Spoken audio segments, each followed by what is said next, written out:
ఈరోజు ఈ యుద్ధం అనేది కేవలం రాకేష్ రెడ్డి గారికో తీన్మార్ మల్లన్న గారికో మధ్యలో జరుగుతున్న యుద్ధం కాదు. ఇది ఒక గొప్ప ఆశయానికి మరోవైపు అహంకారానికి మధ్యలో జరుగుతున్న యుద్ధం. ఈ యుద్ధం రాజ్యాంగబద్ధంగా జరుగుతున్న ఈ యుద్ధం ఒక నిప్పు లాంటి నిజానికి ఘోరమైన అబద్ధాలకు మధ్యలో జరుగుతున్న యుద్ధం. ఈ యుద్ధం త్యాగానికి అదేవిధంగా ద్రోహానికి మధ్యలో జరుగుతున్న యుద్ధం. అందుకొరకే ఈ యుద్ధంలో పట్టభద్రులుగా మనం పట్టపగలే మోసానికి గురి కాకూడదు.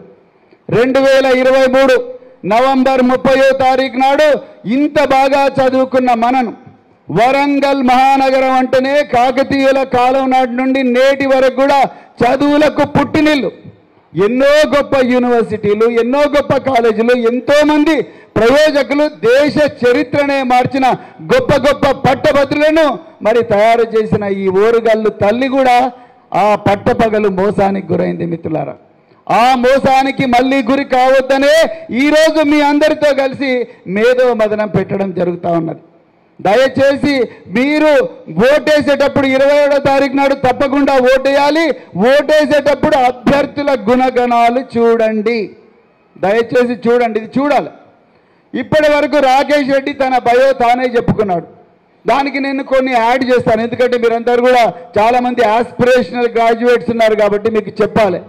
మిత్రులారా, రాకేష్ రెడ్డి ఇక్కడే పక్కనుండే వంగపాడులో రైతు కుటుంబంలో పుట్టిండు. ఎలాంటి దుర్వ్యసనాలకు లోను కాకుండా, ఎలాంటి 90 ml బాటిళ్లకు బానిస కాకుండా, ఎలాంటి గంజాయికో సిగరెట్కో వాటికి బానిస కాకుండా తల్లిదండ్రుల కలలను తన గుండెలో పెట్టుకొని ఆ చదువుల తల్లి ఒడిలో మరి నిద్రపోయి చాలా గొప్పగా మరి చదువుకొని 10th క్లాస్ ఫస్ట్ క్లాస్లో పాస్ అయ్యి అదేవిధంగా ఇంటర్మీడియట్లో స్టేట్ ర్యాంకర్గా మారిండు మన ఓరుగల్లు బిడ్డ రాకేష్ రెడ్డి. అంతటితో ఆగలేదు, మరి దేశంలోనే అత్యంత గొప్ప బిట్స్ పిలానీలో ఇంజనీరింగ్ పూర్తి చేసి అక్కడ కూడా విద్యార్థి నాయకుడిగా చెలామణ. విద్యార్థి నాయకులు అంటే మనకు జనరల్గా చదువులు అశ్రద్ధ చేసి చదవకుండా టీచర్లను బెదిరించి బరాబర్ ఫస్ట్ క్లాస్ GPA తీసుకునే వాళ్ళు కాదు విద్యార్థి నాయకులు.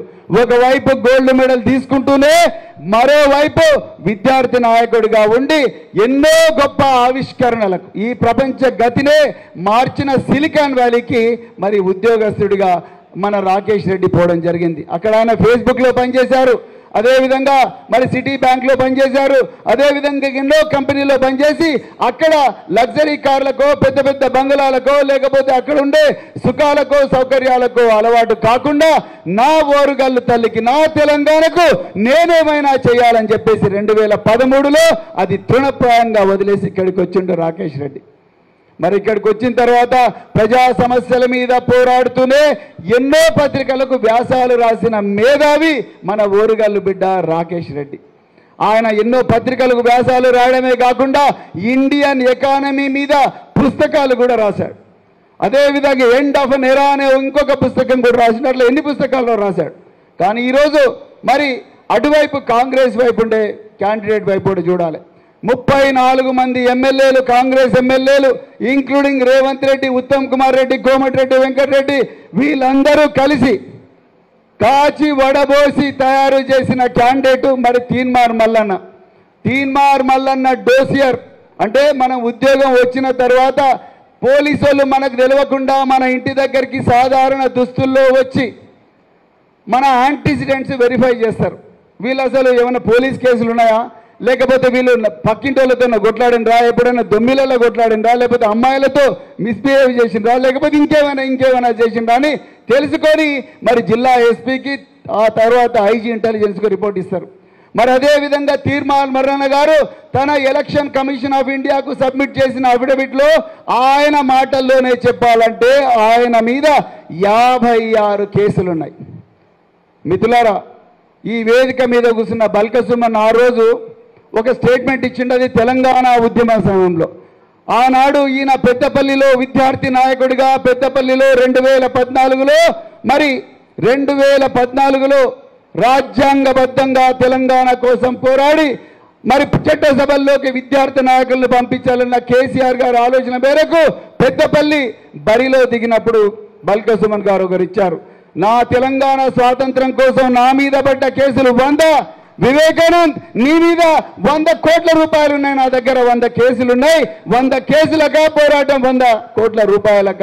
ఆ విధంగా మరి నరేటివ్ వచ్చింది. మిత్రులారా, మీరు ఒక్కసారి ఆలోచించండి. ఒక స్వతంత్ర ఉద్యమం కోసం పోరాటం చేసి, ఒక రాష్ట్ర విముక్తి కోసం పోరాటం చేసే కేసులకు వాల్యూ పెరుగుతుంది, జనాల లోపల గౌరవం పెరుగుతుంది.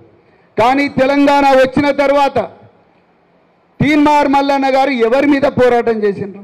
ఏ వర్గ ప్రయోజనాల కోసం పోరాటం చేసిండ్రు? ఏ ప్రాంతాల కోసం పోరాటం చేసిండ్రు? ఎవరి కోసం చేయలేదు. తన సొంత ప్రాభవం కోసం, తన ఆస్తుల రక్షణ కోసం, తన ఈగోను సాటిస్ఫై చేసుకోవడం కోసం ఈ కేసులు పెట్టించుకున్నాడు. ఉదాహరణకు నేను చెప్తా, 56 కేసులు ఉన్నాయి.